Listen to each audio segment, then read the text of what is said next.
Not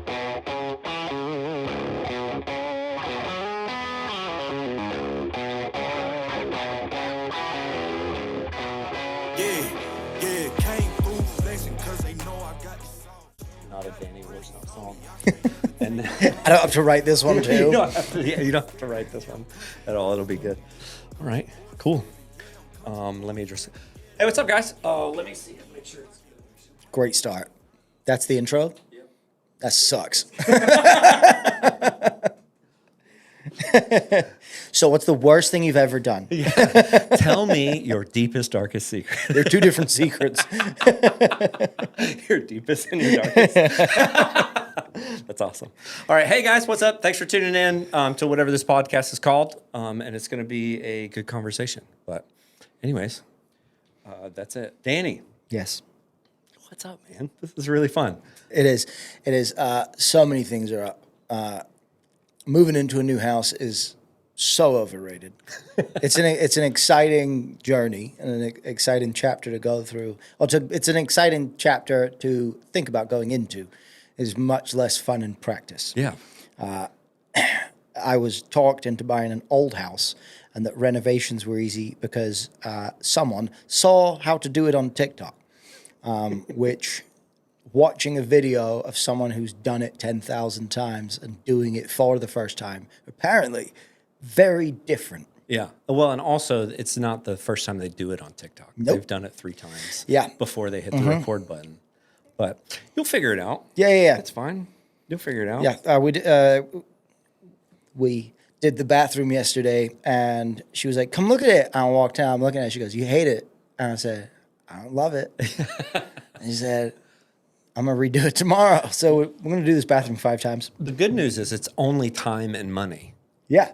It is. That's all it is. It is. And it's mine, both of them. Yeah, for sure. I'm providing both of those things. Yeah, for sure.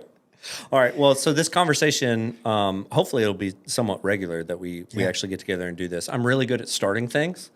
Same. And doing it for a short amount of time and then going like, well, that was fun, right? Yes. Yeah, I'm a pro at that. I'm about to go into my 4th time recording this album. The Idiots podcast that we're just starting, that actually started in 2019. I did 8 episodes of that. 8 episodes back in 2019. Yeah. It's always a great idea. Yeah. It's always fun being someone that has ideas and then not being great at surrounding yourself with people who are good at like helping you finish those ideas. We have that same struggle. I appreciated when you were telling me about you having that problem because I have it too, where I have all the ideas and then I don't think it's. Well, I guess the byproduct of that is being bad at following through, but I think it's more so that's an effect of. By the time it's like, cool, we've started it, we've got all the stuff together. Now you have to follow through. By that point, I've got a new idea. I've got to start that and set it up. So it's kind of, I think one of the things that the highly productive and successful people have figured out is they've built a great team where they lay the groundwork for something, set the standard, and then they go, and now you do it. Now help. Help. Now you do it. Let me know when I need to be there. Yeah, that's incredible. That's the dream that everybody wants to get to. In my head, the problem is I think that's step number 2. Yeah, but it's not. It's not step number 2. No, you never know. Listen, in the stratosphere of the billions of people who could potentially be listening right now, maybe there's a handful of them who are like, I'll come work for you guys for free, and I'll be your follow-through guy. Yeah. So I actually had that happen to me very recently. Somebody texted me and said, hey, do you still need a worship guy? And I said, yeah, if he can do it for free. So yeah, that's where you came in. Yeah, somebody the other day was like, so is Danny just visiting your church or is he there? And I was like, he's here. Yeah. He's here. So they're like, how did that happen? And I was like, I don't know. That's the beauty of life. And I think many of the most beautiful things in it come that way. I haven't advertised that I live here. Yeah. Yeah. I've kind of made a point of it for no good reason. Yeah. And now I'm just kind of enjoying the bit. Yeah.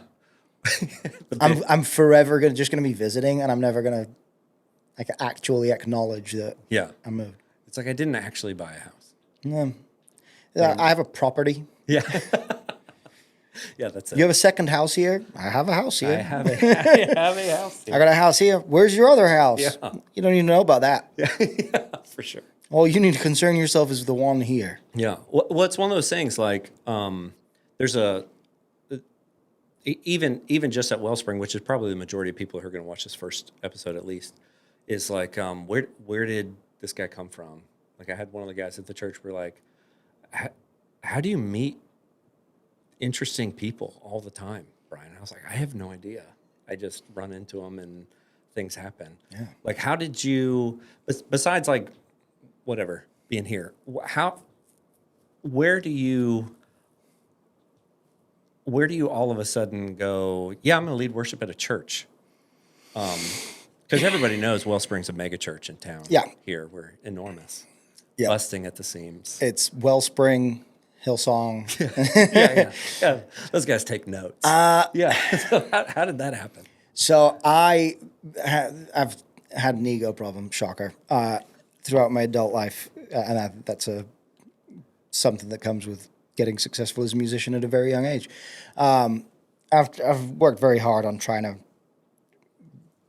remove that from myself, and I'm doing okay, but it sneaks in. When I started going to church in Jacksonville at 1122, that was like the very, very, very beginning of my conscious walk with God, and my first. And I think I'd been twice, so I knew everything. Right? Yeah. I'm a fast learner, and never opened the book, but I watched a couple of TikToks. For sure. I watched how to do it on TikTok. I've seen the TV show. Yeah, I've now watched 2 of your concerts. I can do that. Yeah. I've done it a lot. For sure. And in my head, I was like, Joby Martin is going to be pumped to receive this DM. And I just DM'd him. I was like, hey, I'm down. yeah, that's so funny. Didn't get a reply. Yeah.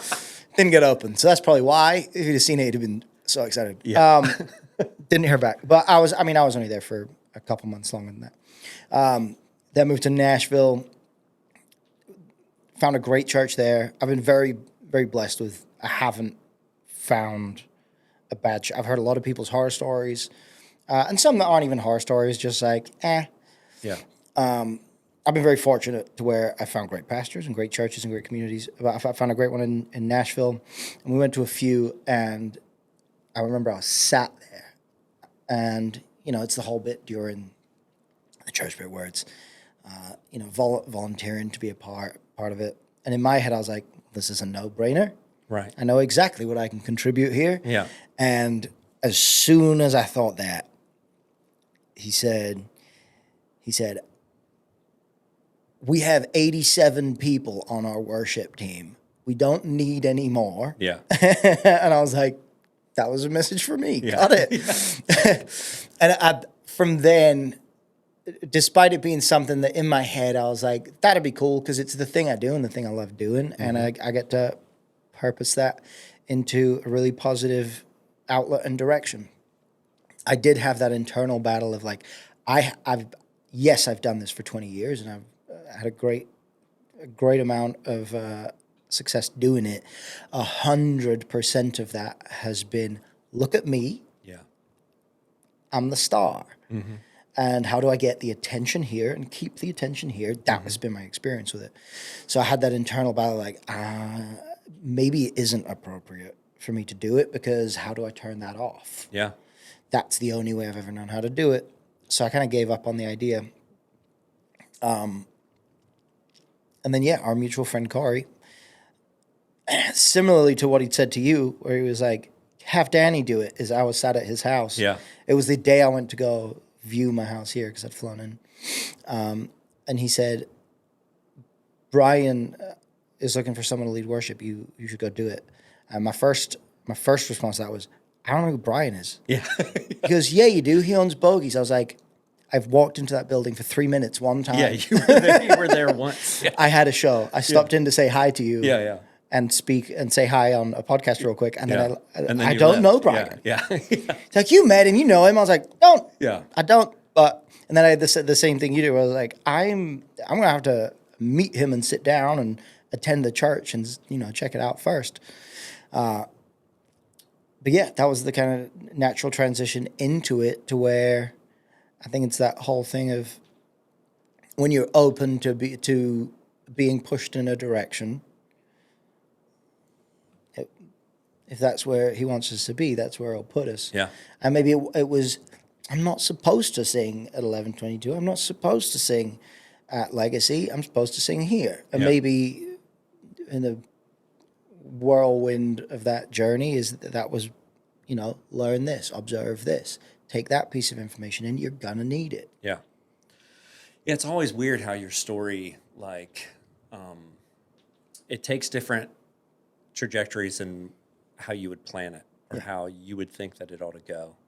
And I just had a conversation yesterday with a friend of mine who's moving back from, he lived in Dubai as a missionary. He was trying to start churches and do things over there, which is difficult. It's a very nice place to live, but very difficult place if you want to try to start a Jesus church. Yes. And he's coming back. He's been there for 9 years. He sounded like he's trying to make it sound like he didn't have a plan, exactly how he wanted it to go. But it came out in the conversation, it sounded like he had a plan exactly how he wanted it to go. Because he's like, yeah, man, I'm looking at a couple different opportunities, jobs I have. And he was like, how did that work for you? Because I spent time overseas and ended up coming back and trying to figure that out. And I told him none of the opportunities that ended up being the right opportunity was because I made it happen, because it was my personality or my cleverness or anything like that. It was purely because, this is obviously like the right direction to go. And most of it was because I couldn't take credit for it. And I was trying to tell him, everything that you think is going to happen is not going to happen. All the things that you don't think are going to happen is probably how it's going to go. Like, you just have to be willing. Believe it or not, following Jesus is a lot about trust. Yeah. Not about your talents or your performance or how good you are at something or how bad you are at something. It's purely about, okay, I'm just going to trust Jesus, that maybe he is actually the king of the universe and he actually is interested in me and he actually has a plan for me and can open up doors and create opportunity for me that I didn't expect. Yeah. I mean, it's famously, I believe his favorite joke is to tell him your plans. And I'm a comedian at heart, so I do it all the time. Yeah, for sure. Every day, in some way, shape, or form, I'm telling Olivia, or I'm telling Corey, or I'm telling someone on the phone the plan and how this is gonna go. This is gonna go exactly like this. Because I like making people laugh, and he's my favorite. Yeah. I've never had the rug pulled out from under me. I don't know what that's like at all. Yeah, it's just part of it. But coming to Wellspring and even getting to know you. And really setting the direction for where I feel like the Lord is even leading us as a community. A lot of it begins with even where we got the name at. Wellspring, somebody told me, is like, are you starting a clinic? It's like, it does sound a little bit. It's like, well, kind of. It's a clinic for your soul. It's like a spa for your inside. No, that's a different. That's like a colonics. Not that. We steer away from that. That's a different night that we do. We do that. It's the VIP package at worship night. Yeah. Once you give a certain amount of money, then you can unlock that. We'll spray your booty out. Yeah, yeah, for sure. But no, even where the name comes from is from a story in John chapter number 4, and it's a familiar story if you've read the Bible. If you've gone to church, you've probably heard a sermon on it. But if you haven't, it's a story where Jesus actually leaves a spot because he's being really successful. And there's lots of people who are coming and listening to him.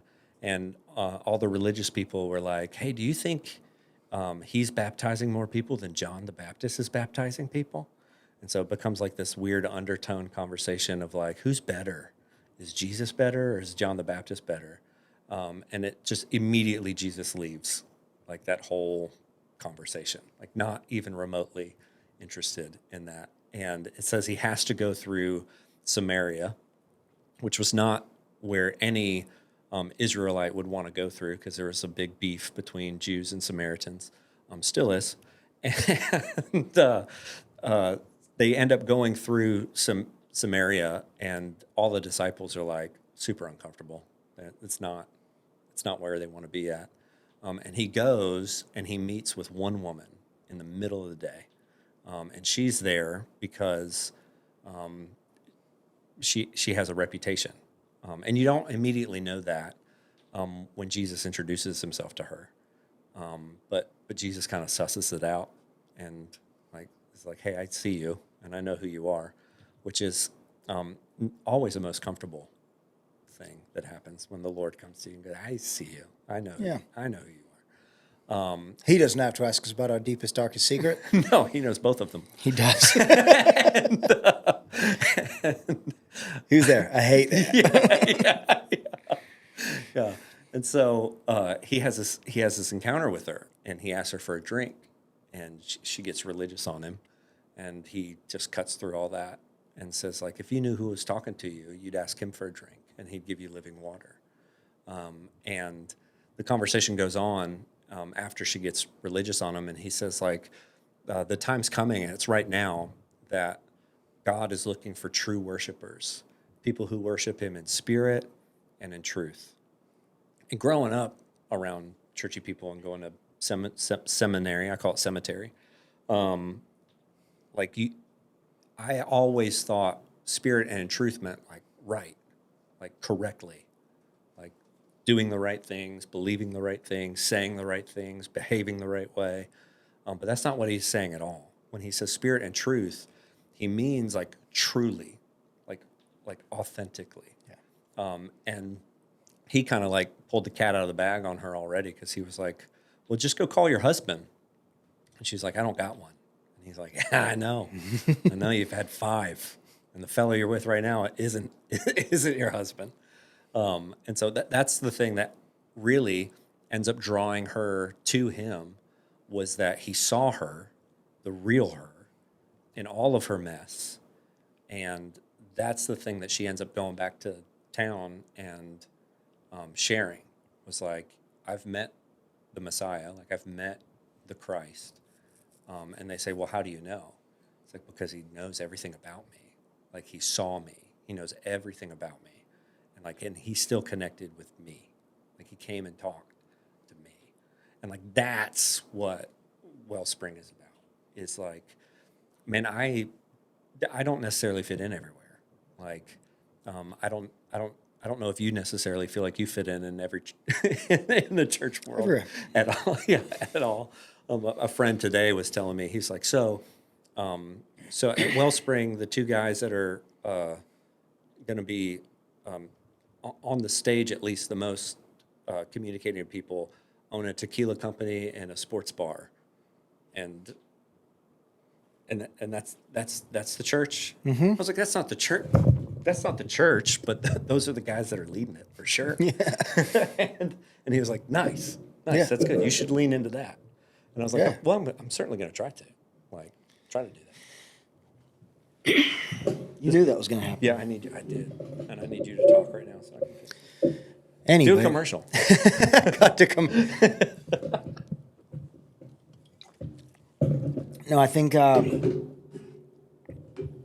like we were talking, I think a big part of it's culture, and there's kind of an unspoken belief from the outside, and I say that as someone who was on the outside until recently, that church and Christianity is very exclusionary, and people don't really. Yeah, most churches don't say it so outwardly. It's more of a entire vibe that's put out both in facial expression and vocal tone. Yeah.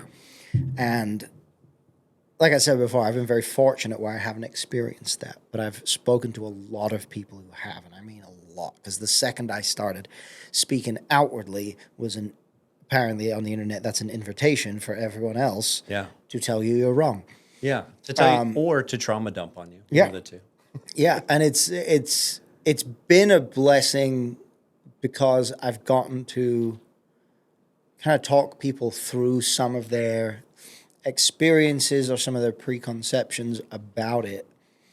But even though, I mean, I'll keep her anonymous because I don't know if she cares or doesn't care about being in it. But there's a friend of mine's wife who she grew up in the church, had a terrible experience, still considers herself a Christian, which is crazy because she was Catholic, so you weren't. But starting the shot right. She doesn't want to introduce her children to it and has all these issues with it. And we had a long conversation about it where I had a lot of questions based around what those negative experiences were, and it was very judgmental, and she was made to feel bad and feel guilty and feel shame, and she didn't feel like that's what it was supposed to be. And I offered just, and maybe this applies to someone, maybe it doesn't. I offered the perspective of, okay, when we were young and you were in that scenario and you were feeling like you were being shamed or being made to feel like you should feel shame and being judged. Should you? Right. Because were you feeling, they probably weren't wagging their finger going, shame. They made you feel that way, but that means you made you feel that way, which means you know that something was wrong in the first place.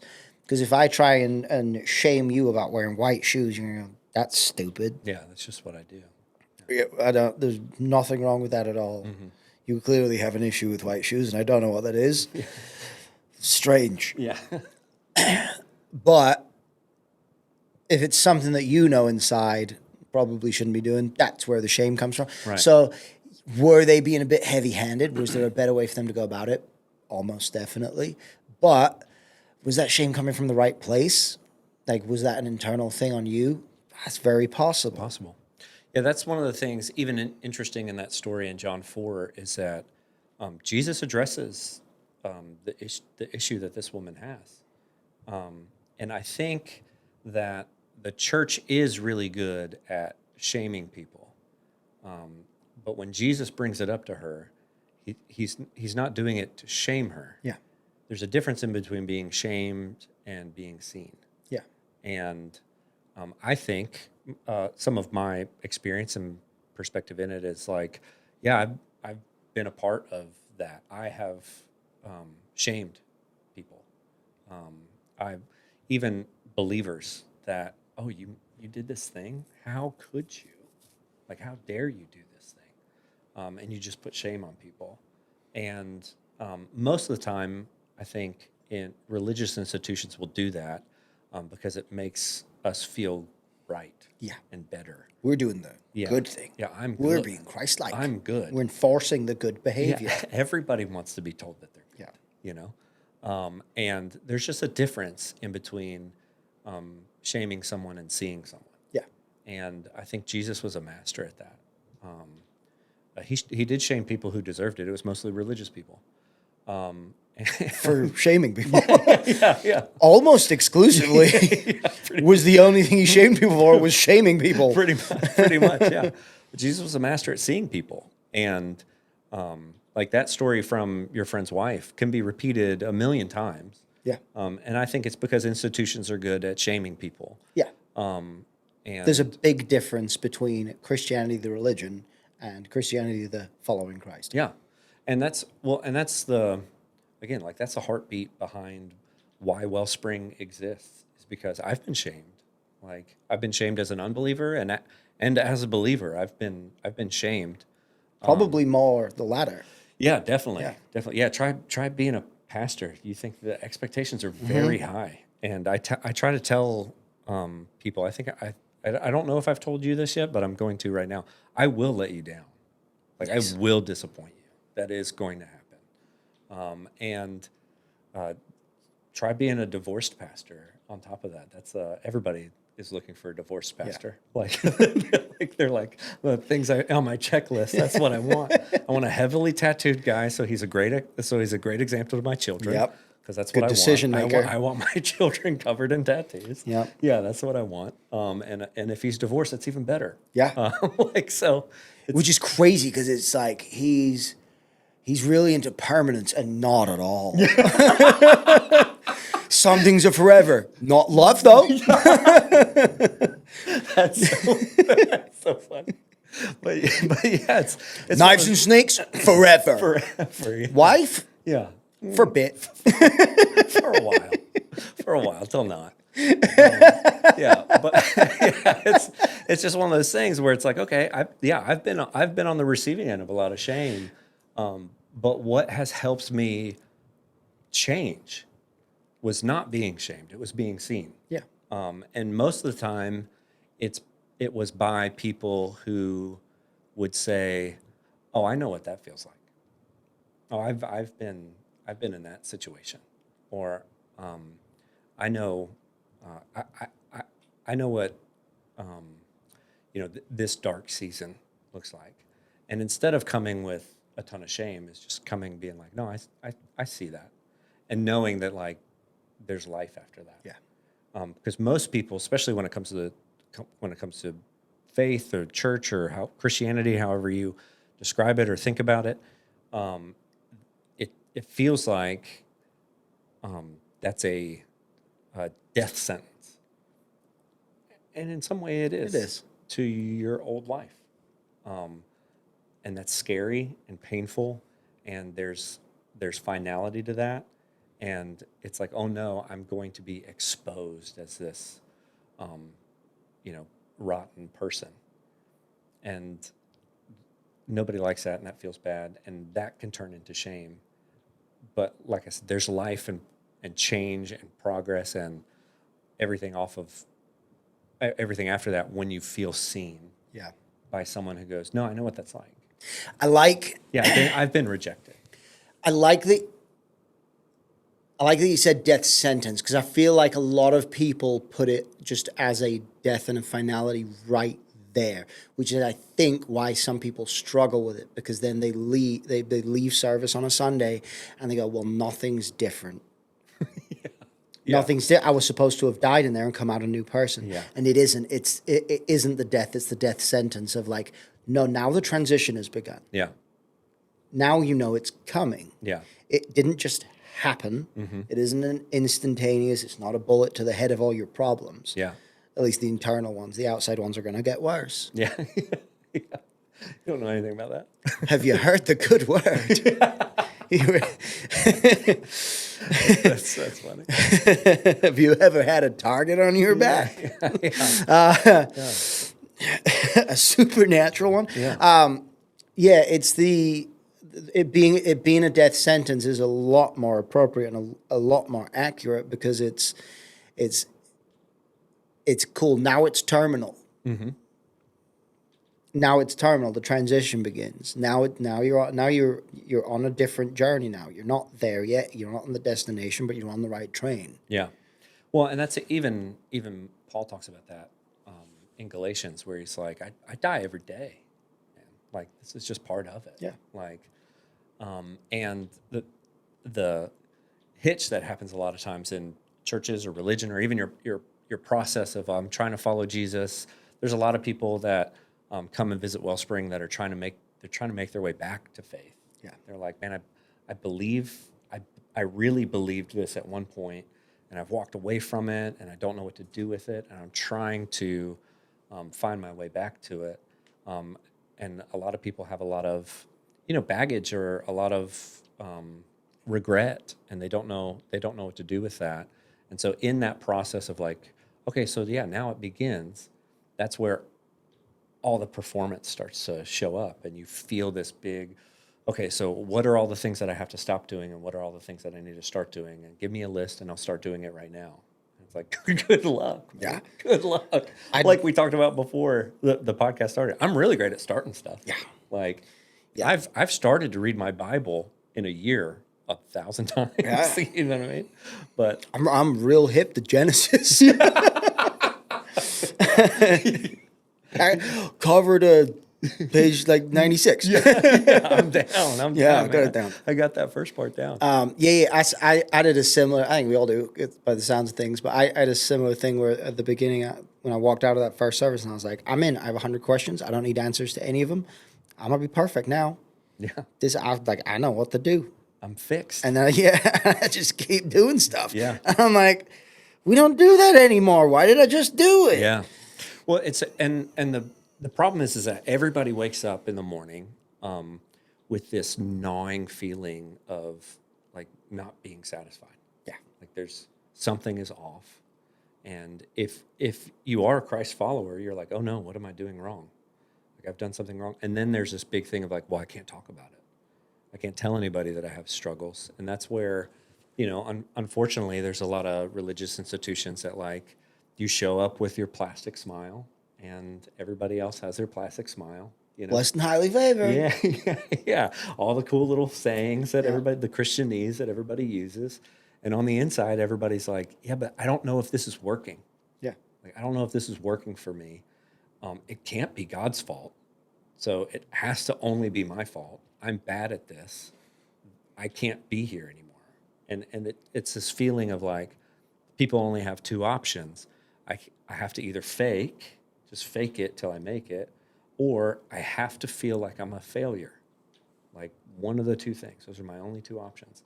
And dude, I'll just never be convinced that that's what Jesus went to the cross for. Yeah. He's like, you know what? I just want a whole lot of people who just confused and confused and disappointed. Yeah, that's what I'm That's going for. the vibe we're going for. That's what I'm going for. I want a kingdom full of confused and disappointed people. I'll never be convinced of that. But a lot of that, like, we put on ourselves. Yeah.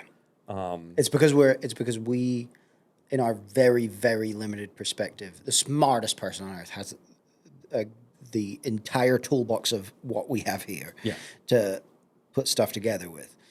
And it's we think it has to work how it works here. And it was the word you used that jumped out was fault. And it has to be someone's fault. Mm. And it's kind of to the egg, it's someone's fault that it got broken.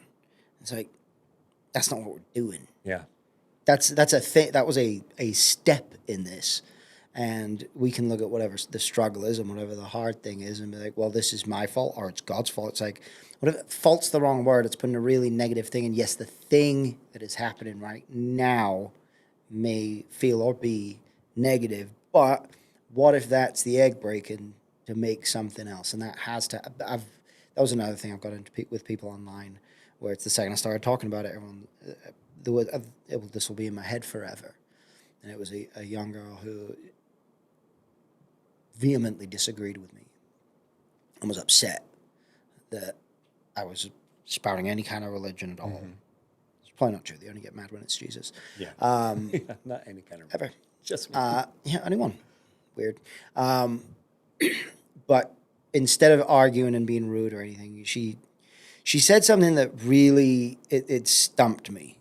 And that's, I like to think that's hard to do because I generally have an answer for most stuff. Didn't say it was the right one, but I have, an answer, or I can come up with something. I can explain a lot of things if I'm in a corner to do it. And she was like, my grandmother was a lifelong believer, got terminal cancer, struggled for years in massive amounts of pain. And she prayed and did everything and died a very, very long and painful death. Why? Yeah. And that I sat in that for a few days. And then I forget what had happened in my life. It was by not even close to measuring to that at all. But it was something where something bad had happened and it was something I was real ticked off about, and then something really good happened that wouldn't have happened if the other thing did. And it put this perspective in my head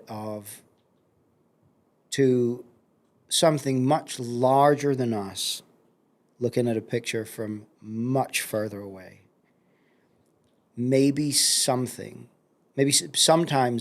a horrible, horrible thing has to happen. And isn't ever like the desired thing to happen, but without that, the really, really incredible thing would never be able to happen. Like Yeah. it needs the catalyst. It needs something horrible for the great thing. And that sucks to be the thing that the person or the thing that has to receive the bad thing. Yeah. But, maybe there's some kid somewhere who's never done anything wrong to anyone, who has to go through something horrible or has to die right at the start of their life. Mm-hmm. But if that hadn't happened, some chain of event would have never taken place. And it's easy to go, yeah, but that did still happen. Yeah. And that's 100% correct. But maybe that person's parent or brother or sister or whoever down that, and it could be a grandchild, it could be 2 generations away from that event, ends up doing something that saves or changes the lives of hundreds or thousands or millions of people, that had to happen for that to be. That's literally every story that is in the Bible. Like, it's one of those things where the Bible has existed for as long as it has and has been influential for as long as it has been. One, you could say, well, it's because God wrote it. But two, it's because every story in the Bible is that. Yeah. Like, now this really bad thing was happening. This really terrible thing was happening that nobody would have asked for. And something really good came out of it. Yeah. And you can even start with, like, we can hang out in Genesis since everybody's read that part. But, like, Joseph's story is a good one with that, where it's like, well, his brothers betrayed him. Like, that was awful. Like, and on top of that, even those brothers who betrayed their youngest brother Joseph and sold him into slavery, like, they still had to go back to their dad and tell him, like, they made it out like he was eaten by an animal or whatever. They still had to, like, watch their dad grieve the loss of his son. Like, I'm not a good dude, like, and I've met some rough characters. I don't know a single one of them that would sit back and go, "This is okay. Yeah. It doesn't bother me."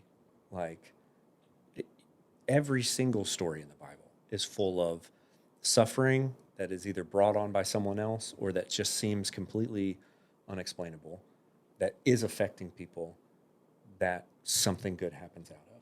And it culminates ultimately in the story of Jesus. Like, you're kidding me? Like, this terrible thing, the worst thing in the world, an innocent man who is the only innocent man who has only spouted, like, love one another, forgive your enemies, like, go the extra mile, serve one another. Like, we're gonna brutally publicly murder that guy. Like, there's no way that's good. There's no way that's a good thing. And when you read all the way In their defense, it was to let a murderer off. right, yeah, yeah, which seems fair. But even when you go read all the way back in Isaiah in chapter number 53, when it's talking about Christ, it says, talking about God, it pleased the Lord to crush him. And you're like, but that's the worst thing ever. What do you mean it pleased God to crush Jesus? There's no way that would be a good thing. And it's like, no, it's actually the best thing. Like, it's actually the best thing that changed all of human history and my life and your life and countless other people. And it was the worst thing. It's like, that question, why, I understand. I've sat in that a million times. And somebody gave me an exercise recently, and it wasn't fun. He said, what I want you to do is I want you to go list the 20 worst things that have ever happened to you. He's like, write them down. And when you're done writing those down, I want you to write what happened after that. Like, did anything come out of that terrible thing that happened to you? And what actually caused that? Like, what were the set of circumstances that actually caused that terrible thing to happen? And I began, writing down a handful of things. I didn't make it to 20. And partly, I think I've certainly struggled with several things. I think everybody knows pain and disappointment and darkness. And but what ended up happening, I think I made it to 14, because after that, it was really difficult to call terrible things that had happened or bad things that happened that bad. Because you've already gotten this perspective. Because, yeah, as you're going through it, you're like, well, this is a terrible thing that happened. But on the other side of this, I learned this and I got this, and then I went here and then this happened. And you can only do that so many times before you just run out of bad things to write, because you're like, well, You start answering it before you've even yeah, got to you're that like, thing. well, this was bad. But it's not that, because Yeah, it was bad, but I can't really call that bad because Yeah. all this other stuff. And it just goes, it's one of those things that I identify with the pain, and so did Jesus, like, identified with the pain. But like the beautiful thing with the gospel and everyone's story is that it doesn't last forever. And even if it ends in death, we believe that isn't the end of it. Yeah. Like, it keeps going. That's the start. There's life on the other side, and that's just a story of it. And it's hard to sit with somebody who's in that. Like, Yeah. how are you gonna explain this away? I'm not. Like, if you're weeping, I'm gonna weep with you, like, because I understand pain, I understand disappointment, I understand making mistakes. Like, I get that, I see that, and so if you're weeping, I'm gonna weep with you. But I know that it doesn't last forever. Like, that there's something good is going to happen, because that's who God is. Like this past weekend, there's been a lot of effort put into, I said at the church, there's been a lot of effort put into, like, this is how God is. Like, trying to paint the picture of God as, like, his arms are folded and bad things happen because you deserved bad things to happen to you. And he's terribly disappointed in you. And God reveals himself as the exact opposite of this folded arms, snarled browed, like, angry God up in heaven. It's like, no, he reveals himself as arms wide open. I'm shaping all of time and history because I want to know you, and I want you to know me. Like, it's a very different story, but it's when you're in the middle of that, it's hard. Yeah, I was, even as you were saying that, I just had this image in my head of anytime I've messed up or I fall back into some old way or old habit, in my head, there's, you pray afterwards and you apologize. And in my head, in that moment, yes, there's the forgiveness, but it's disappointed and we're going to move past this and I forgive you. And then as you were saying that in my head, I just had this visual of, instead of that, him just there with you, like, hand on your shoulder. It's like, it's okay. It's okay. We're gonna work on it. We're gonna get through it. Instead of it being like a disappointment, it's like, they're in it, understands, and you're gonna be okay. Yeah. Like, more of a, I suppose, less of the kindest, sweetest, most supportive parent in the world finding out you did something bad and forgiven. Less that, more you've done it next to them, or you've just messed up on something that you're trying to do, and it's like, you're fine, it's okay. Yeah. Run it again. Yeah. A lot of times I think of, and the church is good about doing this the wrong way, because it's made out of people. But I think a lot of times, like, the process of, okay, I'm following Jesus now. What do I do? I've messed up. That whole thing that you're describing. It's like, my daughter, if she wanted to play basketball, she is not the most athletic. One of my daughters is not the most athletic girl you've ever met in your life. But if she wanted to play basketball and she's 12 years old, and she has a coach, and that coach expects her to be Caitlin Clark or to be a phenomenal basketball player. That coach is judging her off of Kobe Bryant or Michael Jordan. Like, that would be a terrible coach. Yeah. To be like, what are you doing? Like, it's terrible. Like, my daughter probably couldn't dribble a basketball down one side or the other. What a good coach would do is go, today we're going to work on dribbling. And this is what you're going to do. You're going to work on it, and you're going to go and you're going to mess up. And they see him and they go, try it again. Let's do it again. You got it. It's fine. And then watch my daughter take a basketball down the court and back up again. And she's going to look at that coach and go, how did I do? A good coach is going to go, you were perfect. You nailed it. Great job. A terrible coach is going to go, that was awful. Like, you're never going to make it in the WNBA, or whatever. You're never going to make it as a professional athlete. That's not what she's doing right now. Yeah. Right now, she's trying to dribble. It's like, if I can notice that out of a good coach and a bad coach, like, who do you think God is? Like, the coach that's going, no, you've got to be perfect. You have to do it. You have to nail it. I can't believe you messed up. Or is he going to go, today, we're just going to work on this. Yeah. You're not going to do all this other stuff right now. Today, you're going to do this. And you can lay your head on your pillow at night and go, how did I do here?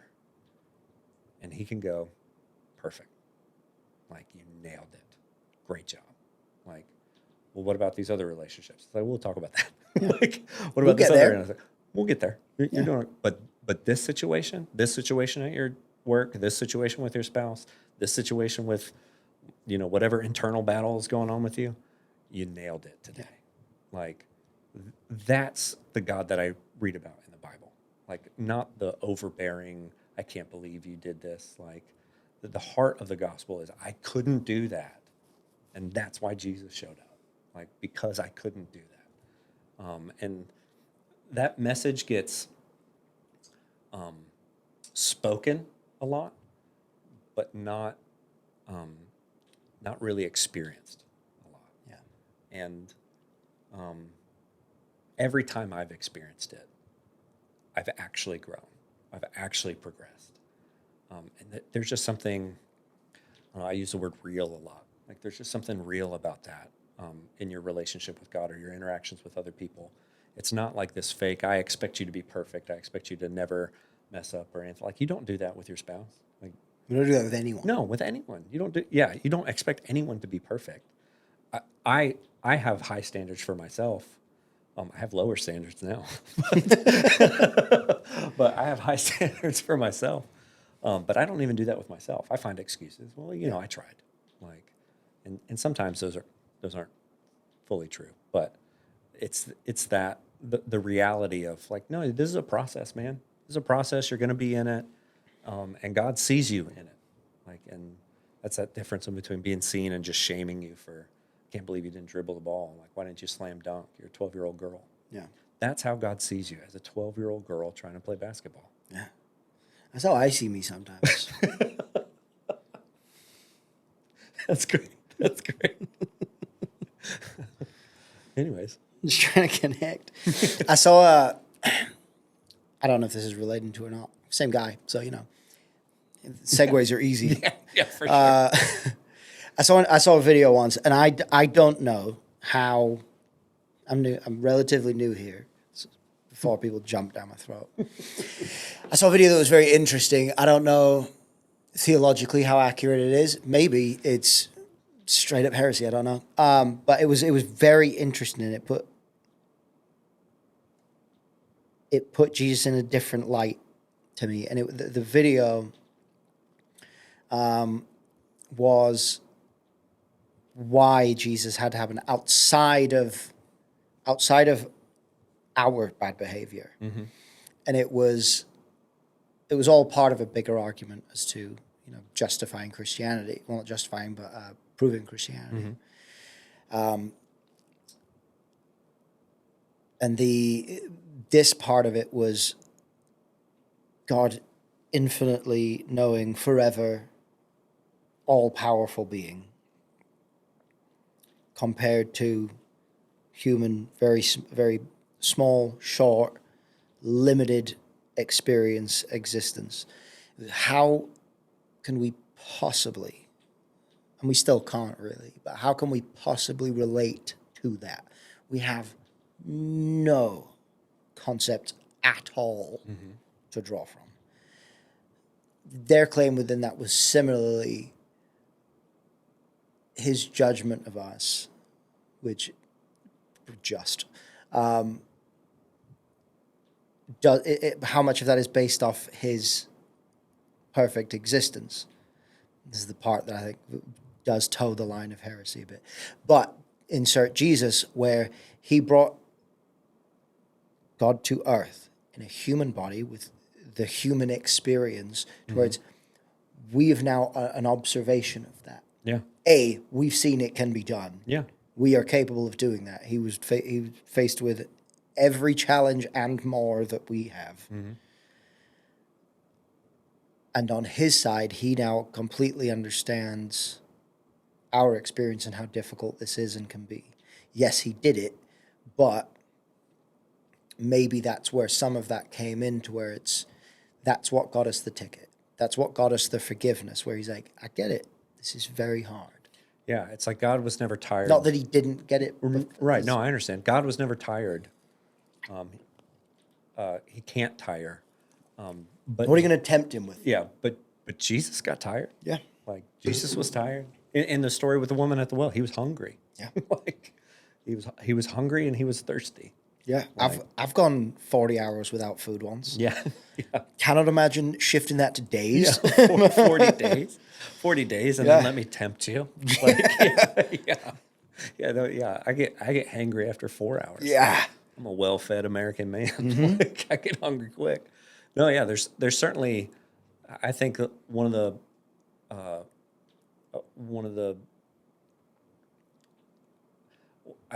most,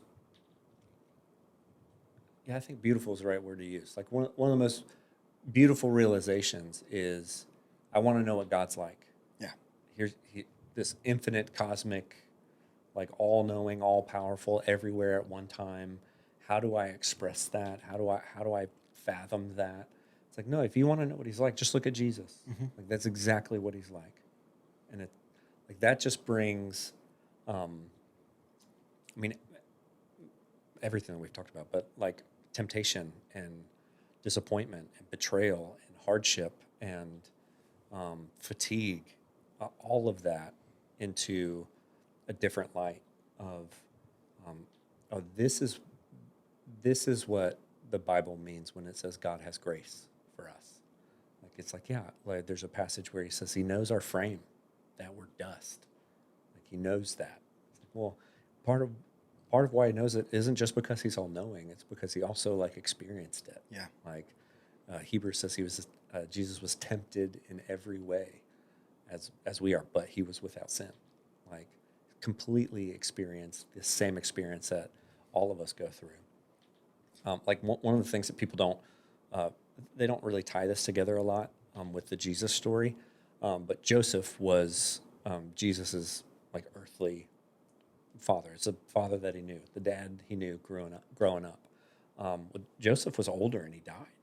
Like he experienced like, oh, this is what it's like when you lose a parent. Like this is what it's like when you lose a father figure. And you can see that didn't destroy him, that didn't crush him, you know. And there's lots of people who lose a father figure and it crushes them, and you're like, well, there has to be life on the other side of that, because I have an example of a man who went through that, and it like is the ultimate example. And the coolest thing about being a Christ follower isn't, oh, so I just have to try really hard and I'll do that. It's like, no, the gospel is like Christ comes and lives in you. Like it's the Holy Spirit in you, and it's you becoming more and more like him. Like there's less and less and less of you, and more and more and more of him. And that's, like we said, that's just a process. It goes back to what we were talking about earlier was when you start and you have the checklist and you're trying really hard. And at a certain point, and it's a very peaceful realization that in a way you realize, oh, I don't have to try it all. Right. Because this isn't, I'm not doing it. Yeah. And I tried to be better for a minute. I wasn't. But I reflect now, or I'll catch myself doing something, or much more often not doing something. Yeah. And it'll be, I haven't thought about that at all. Mm-hmm. That's just a thing that has changed or died or been brought to life inside of me. Never at any point in time did I work on that one bit. Yeah. I just notice it. Mm-hmm. And it's just the change that happens, and it's like watching someone grow. You don't notice it until it passes a threshold. Yeah. The changes and the growth that happens that you don't even see happening until one day it just hits you and you're like, oh, hold on. I haven't GD'd in like a year. Yeah. Right. Yeah. And that was like Yeah. one of the largest parts of my vocabulary. Yeah. It's my I favorite. never even thought about it. Yeah. Just one day it stopped happening, and then I realized I don't do that anymore. Yeah.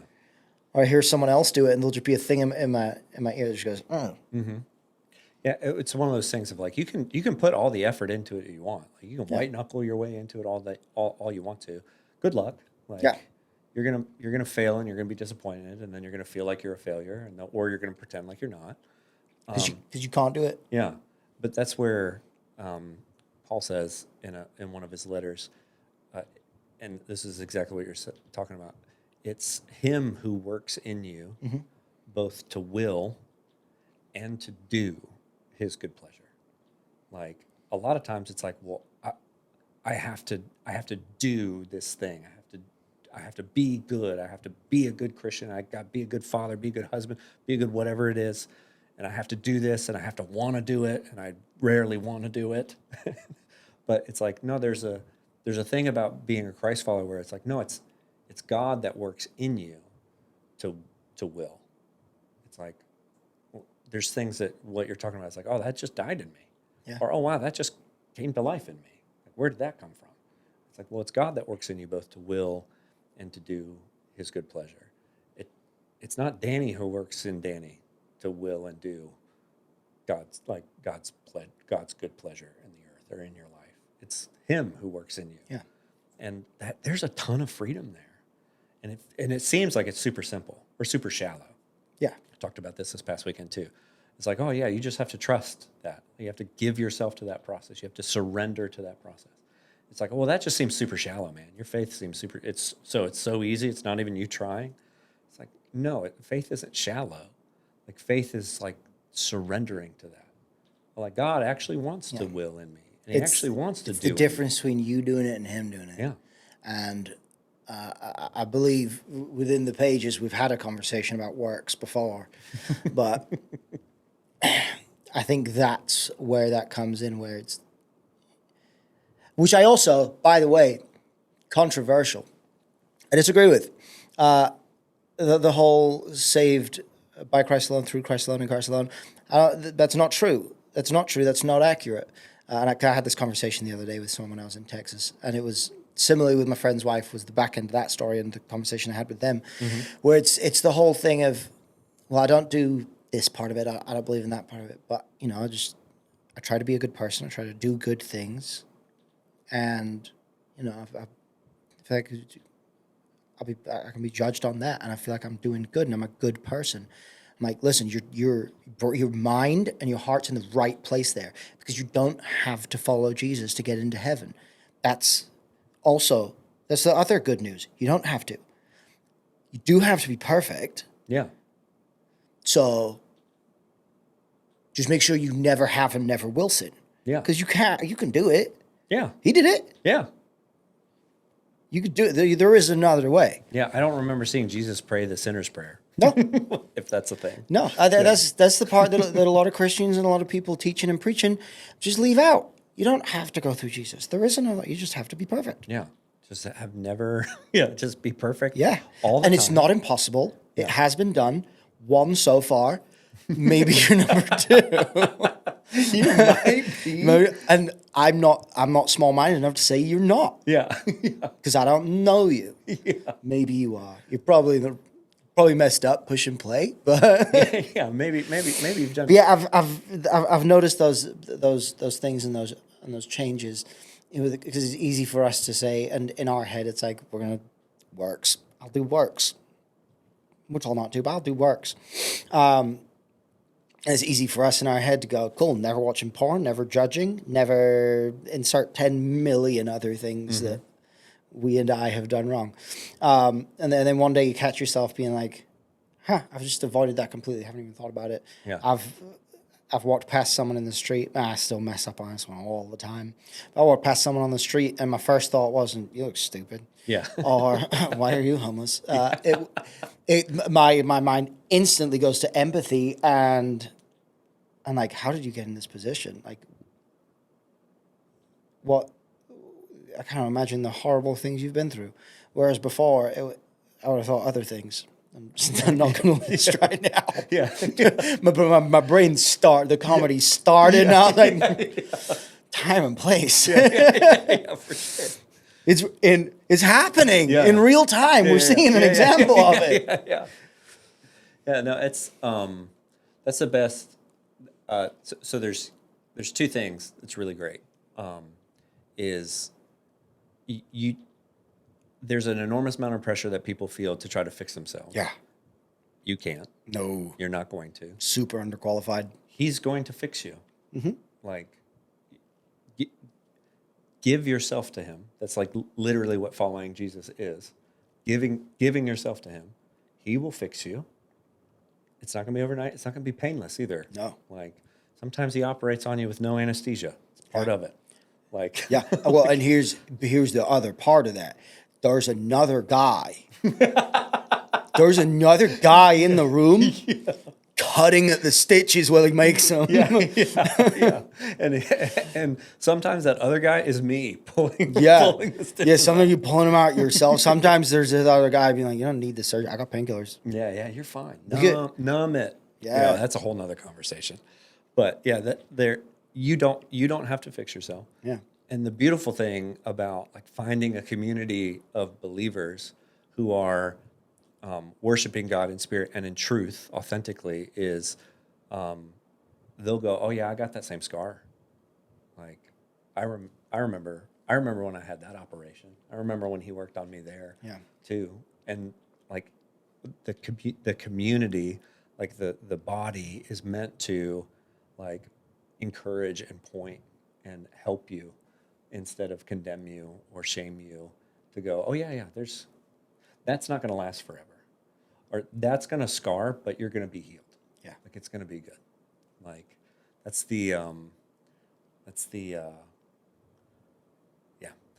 a cool thing about when you find a community of people who are following Jesus. It's that they have scars. Like your wounds are healed, but they have scars. Yeah. And they can go, oh, I remember that. And they can actually walk with you as he's fixing you, working on you, like healing you, like in that process. You know what I struggled with? It wasn't very long ago that I had an experience that changed it. I'd got invited to, I don't know that many numbers of men groups and things like that. And in my head, I was like, not interested at all. I don't talk about my feelings with people I love. Yeah. People I would take a bullet for, not knowing my feelings. Shoot me now. Yeah. And then I was at. It was for an incredible company. They're called. I'm gonna do a plug. They're called Aerial Recovery. They go around the world. They're a nonprofit, and they combat and rescue women and children from sex trafficking and human trafficking around the world. They're amazing. But they just did like a little shooting, like event thing. I don't know if it was networking. I don't even know what it was for. I was just hanging out because they're my friends and guns are cool. And we all got some food after at this guy's house, and I'm playing some guitar. And then we all just sat around, and this one guy, never spoken to him before in my life.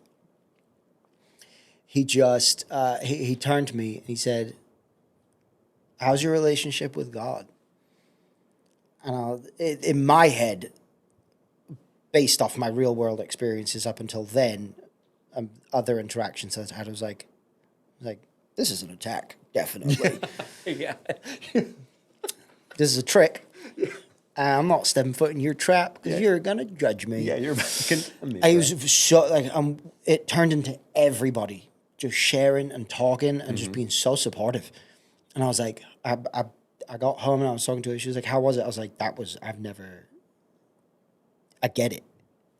I get it. Where it was like, that's what the whole like circle of male friends thing is supposed to be. I understand it for the first time in my life, where it's this is a supportive group of friends who are not there to make each other feel better.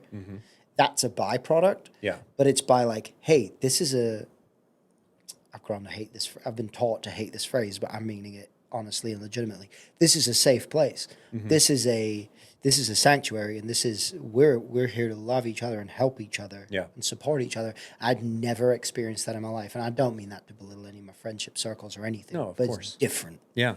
Well, the reason why that question is scary to ask. Yeah. It's not just scary to be asked that question. It's also scary to ask. Oh yeah. Because if I ask you, how's your relationship with God? You're really hoping I go, great. I'm hoping you go great and you don't have any issues. Yeah. Because I don't have to pretend to care about them. But and also there's a chance you're going to go, how about you? and then I have to go, okay, it's like this at the moment. Yeah. And believe it or not, depending on the minute sometimes, if people ask me, hey man, how's your relationship with God? I'd be like, well, actually, I was just fighting with him. Yeah. Like, I'm really upset with him right now because I don't understand why he's cutting on me here. Like, or I don't really trust him at the moment. I'm really depending on myself right now. And it's like, really? Why?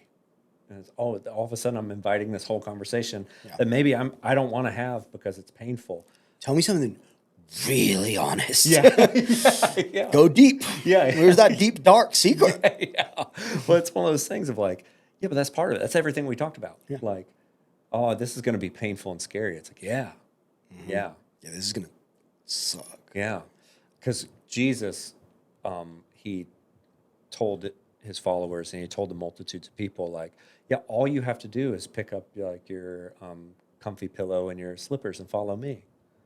Like, no, it was pick up this instrument of torture. Yeah. It's gonna be great. Follow me. It's like, no, that process is like, that's that death sentence of like, oh no, like you're gonna ask me how my relationship with God is, and I'm gonna have to answer you to be like, well, I haven't cracked the Bible open in what month is it? Like, or like, I have to be, I feel obligated to be honest. If it's a space like that. Yeah. But no, I think that most people perceive it as like attack, or they're afraid of it. And sometimes for good reason. Because they're generally the attack is internal and from oneself, but there are kind of two answers with it. It's great, and then you're very welcoming of the question because the answer is great, or it's I have to face something right now that I was really trying not to. Yeah, I'm not ready to have this conversation. And you're telling it at them, but you're talking to yourself. Yeah. And you got to say it out loud. Yeah, but that's what a good community is for. Like, and I get, like we talked about, not every religious institution feels that way. No. Not every church feels that way. Like I always make fun of the church smile. It's like, how are you, man? It's like, I'm great. Praise the Lord. Like, I actually hate the woman I drove here with. I think, I don't know how taboo the phrase devil's advocate is, especially within this context, but I'm using it because I don't know another one. I'm going to play devil's advocate on that.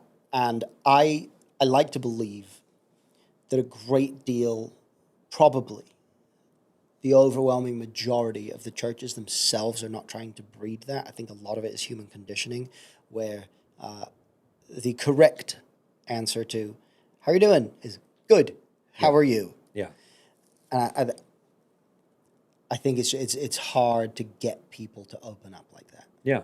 Because I have the same. I mean, in church and every single minute of my life, where I'm not good at talking about my feelings. I don't think any of us really are. People just get good at talking through it anyway. But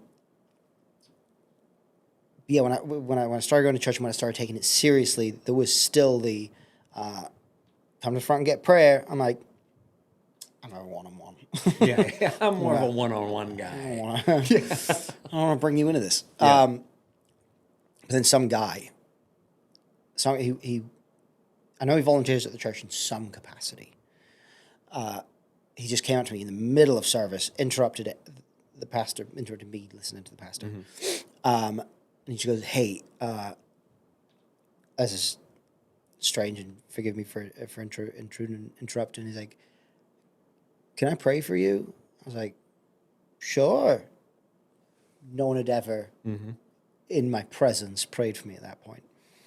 And he pulls me to the side and he just starts listing and going into deep details about things that nobody on the planet knew were happening. Stuff within my personal life, stuff within my professional life, going into details that I am the only person who knows. He also didn't know me from Adam. Yeah. He didn't know what I did, who I was, and he was going into specific things. Everything but naming individuals' names. Yeah. Like going into things within contracts. Like very specific. And he was like, "I don't know if that means anything to you. Like, I don't know who you are or what you do, but like he just he showed me that, and I just wanted to pray for you in it." And he was like, "I don't know if it makes any sense." I was like, "You have no idea." Yeah. Yeah. Like I am lost for words, and that is hard to do. Yeah. I just sat there for the whole. I didn't listen to another word the pastor said. I sat there the entire time, just being like, I hate it when that happens. As a pastor, I hate it. No, I'm kidding. Well, it wasn't bad things are happening, are going to happen to you, but all of it was like, I didn't want to hear any of that. Yeah. Because I'm about to have to say no to so much stuff that could be cool. Yeah. And the flip side of it was like, there's something really good in this. And it doesn't look good. It's going to be less fun. Yeah. I'm like,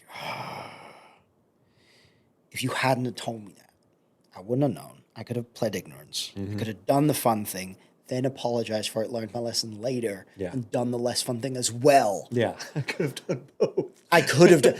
No part of this was the good one goes away. Yeah. That would still be there. And if you hadn't have told me, I could have done the fun thing first. Yeah. That's so funny. And that's a big part of this I've learned is like, I think that was another really intimidating part of opening the Bible for the first time. Because I was a Christian and I'm watching a lot of videos and praying and doing the whole thing. And my Bible experience was every Sunday having it read to me. I didn't open it. And I owned probably 6 Bibles before I opened one. Yeah. You got to get a cool one, you know? I have so many cool ones. I started collecting them. And I think the most intimidating part, and I've never said this part out loud, the most intimidating part was I know the second I start reading this, the second I start, I am not ignorant anymore. And right now, I get to do a lot of things that I know as soon as I start reading this, it's going to tell me things I do, and I can't do them anymore because now I know. Even if inside as I'm doing, I'm like, this probably isn't good. But I can be like, but it might be. But I didn't know. I didn't know. Yeah. I'm sorry, I didn't know. What about the desk? The desk like, is God telling me to start a desk? I'm going to start a desk store. Desk store? Well, he's not saying no. Yeah, it's that was the scariest part. And I was right. Life's good. I'm infinitely better and happier for it. I also, the flip side of that is there was also a lot that I learned where I can't even point to a specific thing, but it was I'm so much more at peace. I haven't had anxiety. Honestly, haven't worried. Haven't. I've had things that I am depressed about or sad about, but I haven't had anything even a resemblance of depression. Yeah. I don't carry stress in any like in the way I used to, which is I put myself in very high stress situations constantly. That's how I operate. But it's completely different. And yeah, I don't worry about anything. And that will probably change. This is the honeymoon phase. But I've reached a point where I've learned so much of. I just have so much trust in him and in his guidance and his path that any obstacle, challenge, or horrible thing, my gut and complete honest reaction to it is it'll be fine. Nice. It's gonna be fine. And that gets tested. My brother is dealing with cancer, and it just keeps getting there. He's having issues with his heart, and that's a challenge. And he just ended up in the ER a couple of days ago again about it. And he's about to be on his 20th operation this year, and it's a test. But he has a very, very interesting and beautiful walk with Christ. His wife is a pastor, and she worries about him constantly. And I am the only person who can talk sense into him, at least as much as she believes. And last time I was there, she was begging me to have a serious heart-to-heart. And I brought it up to him. He's like, I'm good. He's like, my walk with him is great. He's like, when he got blown up overseas, he was a Marine. Yeah. It was like it caused irreversible nerve damage to his leg. He was in and out of a wheelchair, he would fall over all the time. He was like, there was one day that I was in the yard and I'd fallen over again, and we duked it out. I was screaming at him. And he was like, he didn't say anything back, but I felt something, and like ever since then, because he was like, I got myself up. I was like, if you will not do this with me, I will do this myself. And it was almost like that was him pushing for like, yeah, you're stronger than you're giving yourself credit for. Right. And he was like, my walk has always been good with him. He's like, I don't like the church. He has a history we've all heard stories about in church. And he doesn't like the organized religion part of it, but it was the first time he and I had talked about it. And the way he explained it, he was basically like, I follow him blindly, constantly. I don't worry at all about it. He's like, I just wait for him to give me instruction. I go do it. I don't wait. I don't ask questions. I don't weigh the options. I don't weigh up the risk and reward. I just go do it. It's a Marine. Yeah, he's a Marine, but once and always. Follows Christ like a Marine. Did he really hold those crayons? He wanted you to eat those? Yeah. It was so beautiful and inspiring. And I took that back to her, and I was like, listen, you just got to accept that his walk is different than yours. Yeah. But he's even talking to him about what he's going through now. I'm like, I'm trying to empathize and stuff with him. He's like, that's just my cross to bear, dude. That's just part of the journey.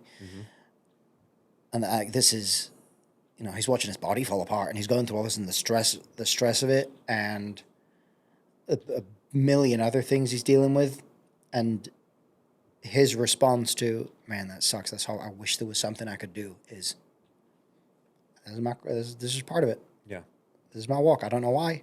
Yeah. But it's for something.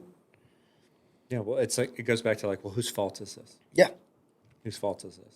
I was talking to a guy yesterday and trying to process something that he's going through. And I was like, it's nobody's fault. Like, you want to blame this person or this person or this person. It's like, this is life. Yeah. Like, this is life. And like what your brother said is like, this is my cross to bear. And that's not like an answer that everybody loves. No. But it is an answer that everybody, if you're honest, and you're following Christ, you experience. Yeah. Like, I don't love that answer. No. But there's plenty of things that like, I wouldn't choose that. I don't want to go to the gym. Yeah, yeah. But this is what's happening. Yeah. Want to not make noises when I stand up. Yeah, for sure. It's not fun. It sucks. Yeah. But yeah. the hurt is part of it. Yeah. You can't grow without it. Yeah. 100%. You guys heard it here first. Danny Warsnop, following Jesus, would recommend.